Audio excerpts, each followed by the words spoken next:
Welcome back to Building Character, where we figure out how to play as your favorite fictional characters in Dungeons and Dragons. Join the Patreon to support the channel and like and subscribe for a nicer ascot next time you play. Maybe. Today we're building Fred, himbo leader of Mystery Incorporated. Sure, Velma solves the mysteries, Daphne funds the gang, and Shaggy is the plug, but Fred has a driver's license, I guess. Trap.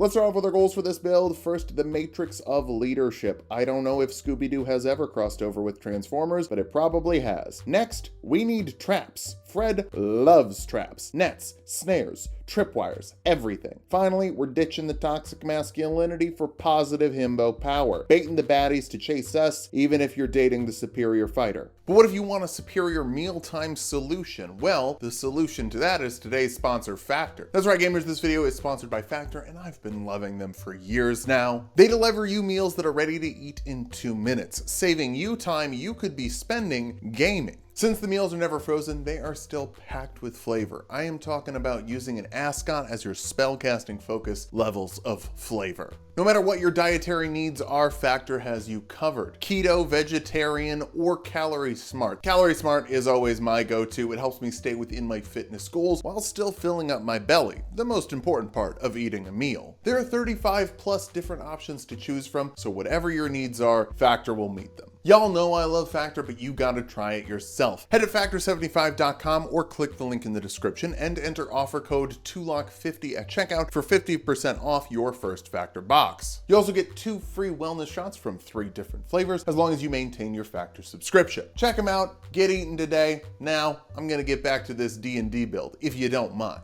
For stats, we're using the point buy from the player's handbook. Roll for stats if you want, but we need a bunch of multi-classing minimums. That's why charisma will be 14 and everything else will be 13. Except intelligence, that's at 9. A himbo must be strong, nimble, tough, wise, and charming, but most importantly, a himbo must be simple. Take some simple himbo skills like persuasion, performance, and animal handling. Shaggy and Scooby might be best friends, but Scooby likes Fred fine too. Everyone likes Fred. How could you not like Fred? We'll kick things off as a ranger for 3 skills from the ranger list like athletics, perception, and survival. The survival is key for tying knots and setting up your traps. You get canny, letting you double your proficiency bonus with a skill you're proficient with. I think persuasion is the right move to maximize your leadership. Your favorite enemy could be any variety of ghoul or monster, but I think your most dastardly criminal of all time, Red Herring, is a human. So choose humans and get better at tracking them. Second level rangers get a fighting style. Thrown weapon fighting will add 2 to the damage when you land an attack with a thrown weapon. Why do that for Fred? Well, he wasn't the quarterback, if that's what you're thinking. He's actually a cheerleader. It's for nets, because nets are weapons with the ranged and thrown property, and you roll an attack roll before the creature gets restrained. Now, your nets deal damage. It's just 2 damage, but that's kind of funny. You can make them do more damage with a spell Hunter's Mark, adding a d6 of damage to your attacks that hit a specific target. Nets, again, are an attack roll, so that damage does get added 1d6 plus 2. It's basically a hand axe that restrains. Entangle is another great option for a trap, making a 20-foot square difficult terrain. Creatures inside have to make a strength saving throw or they're restrained, locking down the baddie for the unmasking. Finally, snare takes a minute to set up in a 5-foot radius, and creatures who step through that space have to make a dexterity saving throw or they're hoisted 3 feet into the air and restrained. I have no idea why you would want a spell that only works in a 5-foot radius and takes a minute to set up and effectively does the same thing as Entangle, but it's a trap, and honestly, choosing this spell is a trap. Just use Entangle. Third level rangers can choose a Conclave. The monster hunter will give you Hunter's Sense to learn a creature's weaknesses, immunities, and resistances. It's the best option if you want to figure out a plan. You also get Slayer's Prey, letting you add a d6 of damage to the first weapon attack you make against a creature once per turn. So that's 2d6 plus 2 with your net. Now it's like a great axe. You can throw a few feet away. That restrains. That's nice. 4th level rangers get an ability score improvement, or feat will go for Inspiring Leader, letting you give an inspiring speech to up to 6 allies for a number of temporary HP equal to your total level plus your charisma modifier. That's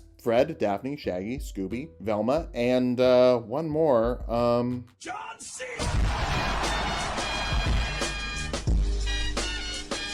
Over to Paladin now. Yeah, that's why we need those multi-classing minimums. Paladin and Ranger. It's not a good combo. You get Divine Sense to tell if there are any Celestials, undead, or fiends around you. Generally, it's just a realtor in a mask, but you can check a number of times per long rest equal to your charisma modifier. it doesn't hurt to check. You also get Lay on Hands, letting you heal your pals from a pool of healing equal to 5 times your Paladin level. I suppose you can also touch yourself, but if you're gonna do that, why are you traveling with the 3 other hotties? Second level Paladins can learn Paladin spells. Heroism makes a creature immune to frightening. It gives them temporary HP equal to your Charisma modifier every round. Gotta be brave if you're gonna hunt monsters. Or, again, the worst monster of all, a landlord. Bless is also a solid leadership ability, adding a D4 to up to 3 allies' attack rolls and saving throws for a minute. Sadly, that leaves one member out. Maybe that's why you always want to split up, gang. It makes those sort of choices easier. You also get Divine Smites, letting you spend spell slots to add 2d8 radiant damage to a melee weapon attack. Unfortunately, that means you cannot smite with nets, so save them for Entangle. Third level Paladins can choose a Sacred Oath, and Oath of Glory is perfect to give you the big jock energy you need. Peerless Athlete gives you advantage on strength and dexterity checks for 10 minutes and adds 10 feet to your jump distance. Should impress the Harlem Globetrotters. Or you could use Inspiring Smite, giving your allies 2d8 plus your Paladin level distributed as you see fit in temporary HP after you smite. Lots of temporary HP floating around this build, so make sure you remember it doesn't stack, it refreshes. Fourth level Paladins get another ability score improvement or feat, and Sharpshooter will make your nets funnier, so let's go for that. It lets you make ranged attacks at max range without disadvantage. For a net, that's only 15 feet, but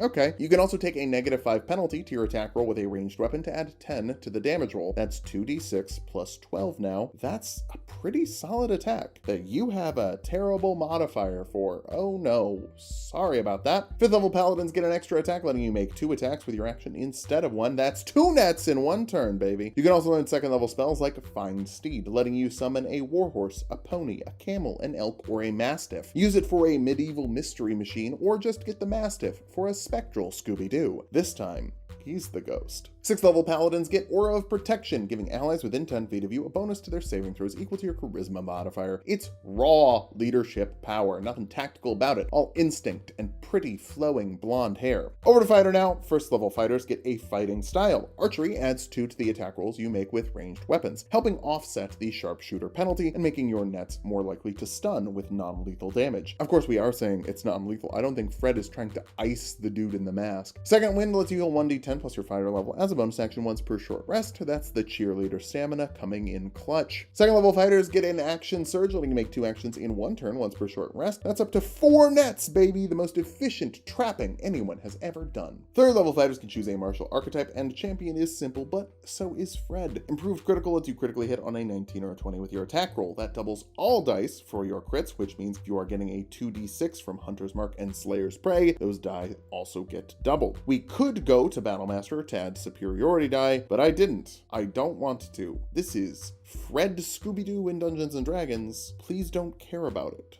so much.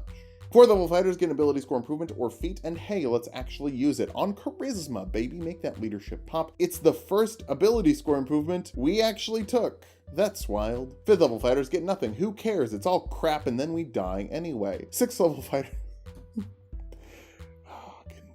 Getting dark today.